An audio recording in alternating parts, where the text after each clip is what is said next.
Okay, so this video is for use after you've begun to learn the somatosensory pathways.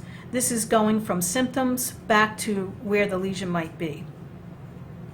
So in this example, we've got a loss of fine discrimination touch in the right leg only.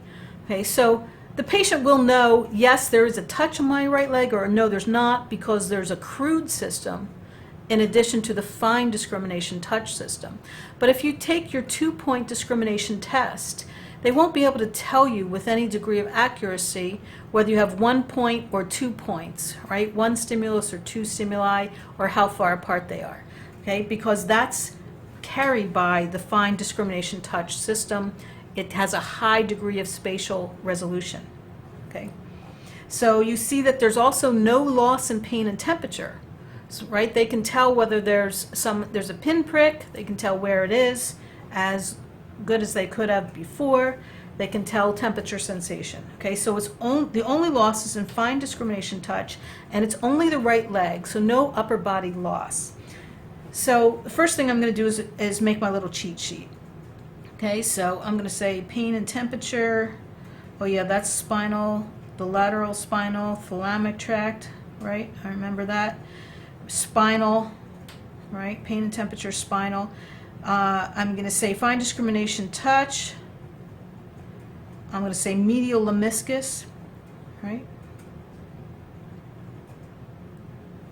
I'm going to say face, head and face. Okay, that's the trigeminal system. I'm going to say proprioception. That's cerebellar. Okay, so just a little cheat sheet for some terms that are associated with each other. Okay, so there's nothing affecting the head and face, so there's no effect on the trigeminal system. There's no loss of proprioception, okay, so the cerebellar pathways are intact. There's no loss of pain and temperature, so it's not the lateral spinal thalamic tract. Okay, so now we're down to fine discrimination touch, which is associated with the medial lemniscus. But is this in the medial lemniscus, or is it somewhere else? That's the question. So now let's do a quick drawing of our pathway.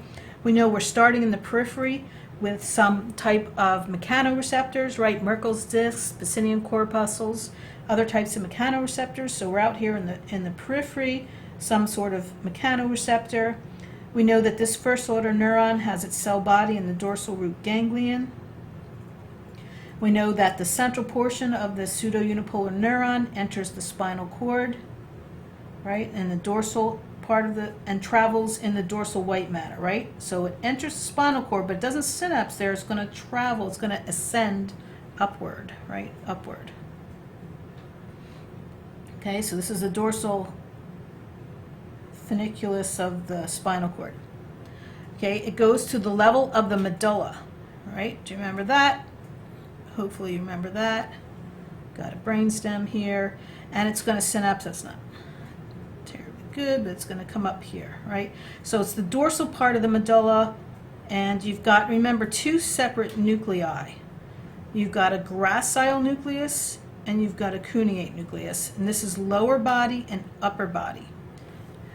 So what do those nuclei contain? Remember that they contain the second order neuron in this pathway, right? Second order, and that their axons will cross the midline and then ascend as the medial lemniscus.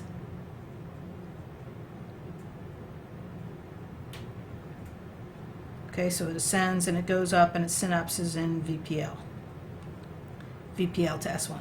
Okay, so we have some semblance of the pathway here. Okay, so it's the right leg only. So where are the places that we can get just the right leg? Well, when you have the medial meniscus, that's a pretty focal tract. So in theory, it's possible to have just the right leg, but in practice, it's less likely, right? So if you have a lesion of the full medial meniscus, you're going to get the upper body too. You won't get the head and face, right, because there's no trigeminal there. But the medial lemniscus is both upper and lower body. So you would have a loss in the upper body as well if you had a lesion of the medial meniscus. So that's not the answer. Okay, so where are upper and lower bodies separated?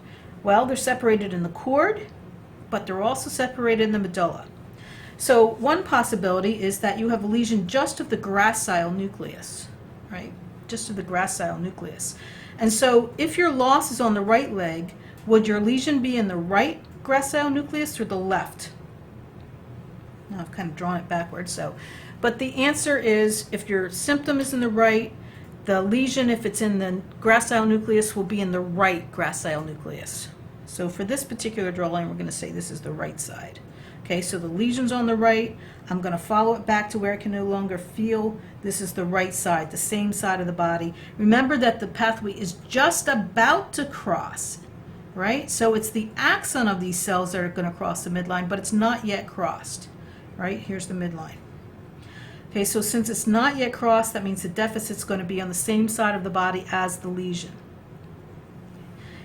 So a lesion of the right gracile nucleus will in fact create a loss of fine discrimination touch in the right leg specifically.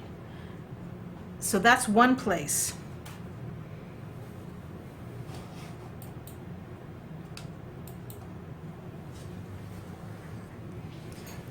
The other place that it could be is within the spinal cord, right? So you could have a lesion at specific levels all along the lower levels, right? It'd probably be all the sacral levels of the spinal cord and some of the lumbar, right? So if you had a lesion all along those lower levels of the spinal cord, you could also get the same result. It would be the right spinal cord, right? It'd be ipsilateral to the deficit. Okay, so that seems a little less likely, right? Because you'd have to have this big, huge lesion to get the whole leg. Okay, so that makes it a little bit less likely. So it seems like the most likely answer is the right gracile nucleus. If you had it within the dorsal root ganglion, remember that you'd have pain and temperature also, but you only have loss of fine discrimination touch, so it can't be in the ganglion.